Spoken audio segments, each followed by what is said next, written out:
Hello, I'm Tiffany Brown-Bush, and I want to welcome you to day 9 of the 14 Days of Fat Loss series. And super excited to be here. I talked yesterday about the transitional moment between what we've been looking at, which is the food-based piece and the behavioral-oriented piece of weight loss, like what to choose and what food groups and those types of things.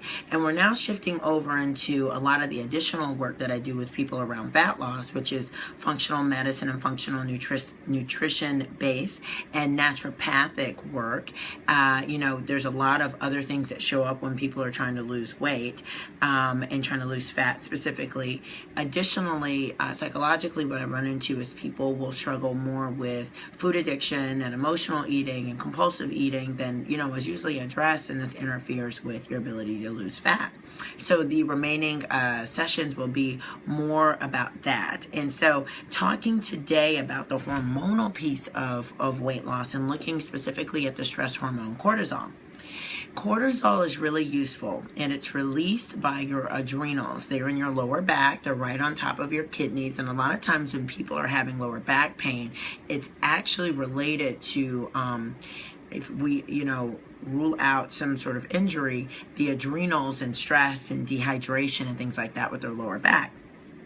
And so the adrenals are communicated to by the brain, and the brain will perceive stress either outside the body or inside the body, and it will say, I need you to fight, flight, or freeze, basically, to you. Okay, and to be able to pull that off, your cortisol is released from your adrenals. So if you're running from that tiger that's pursuing you, or you have a boss that's stressing you out, or if the kids need to be shuttled across town, or if you've had some sort of interpersonal issue with someone, the cortisol that shows up, that surge of energy, is a result of communication from the brain to the adrenals. Okay, slight oversimplification, but it gets it done.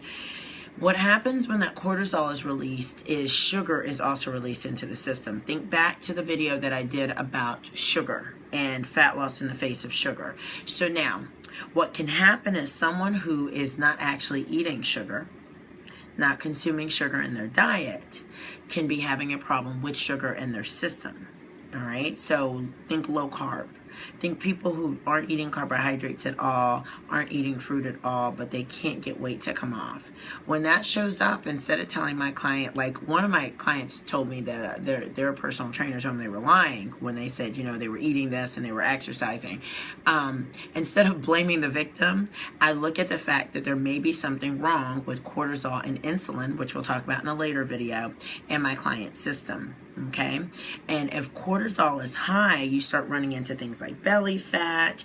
You're going to have a problem with weight loss. So you're going to be looking at weight loss resistance. There are going to be other problems. You start thinking about hyperglycemia, so problems with blood sugar, pre-diabetes, things like that. So when we start seeing a lot of sugar in the system, though there's no sugar coming in the diet, we know that there's an internal or external stressor triggering cortisol to kick out all that sugar. So then what does that mean? That means that when you are trying to manage the adrenaline response, the cortisol response, and there's not anything actually after you, that you need to figure out how to channel your thoughts differently, how to manage your stress levels differently, how to respond to life in a way that doesn't kick out so much cortisol. Okay, and I notice this with people as they get older, the body is less resilient, and so if they haven't managed their stress and anxiety, this is more of a problem.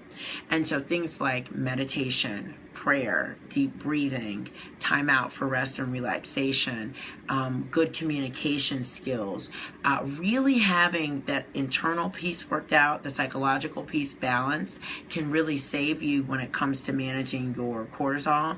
The other thing is the kind of exercise that you do plays a big part in this. And for people who have out of control cortisol in their body, they're going to need to do slower, less intense types of exercise than people who actually have more of a handle on their cortisol production in their body.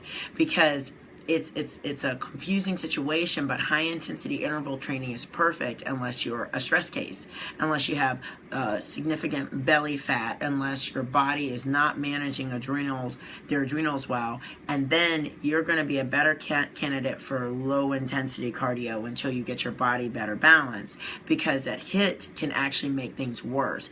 That's why I get so anxious when I see so many people just running and doing kind of high inflammatory cardiovascular work in hopes of getting weight off, and they're just kind of keeping their body more stressed out. You may be caught in this cycle of releasing just sugar into your system constantly, and that's why you're having a really hard time with weight loss. Fat loss is way more complicated than people would like you to believe, and it becomes harder at 35, 40 years old as females. And so you have to be strategic, and you have to look at the whole picture. So I hope this helps. This is just scratching the surface of cortisol. I do a lot of adrenal fatigue work with people and really helping them to balance their adrenals. I've done it on myself numerous times. So I hope this clears things up. This is not the only piece hormonally that will play into it, but it's one of the major players. I will be talking about insulin soon, and I look forward to doing that, and I hope that also clears up some questions, and we'll just keep this moving. Okay, so I better get going. I hope you stay fierce, fabulous, and fit for life, and until next time, stay fit.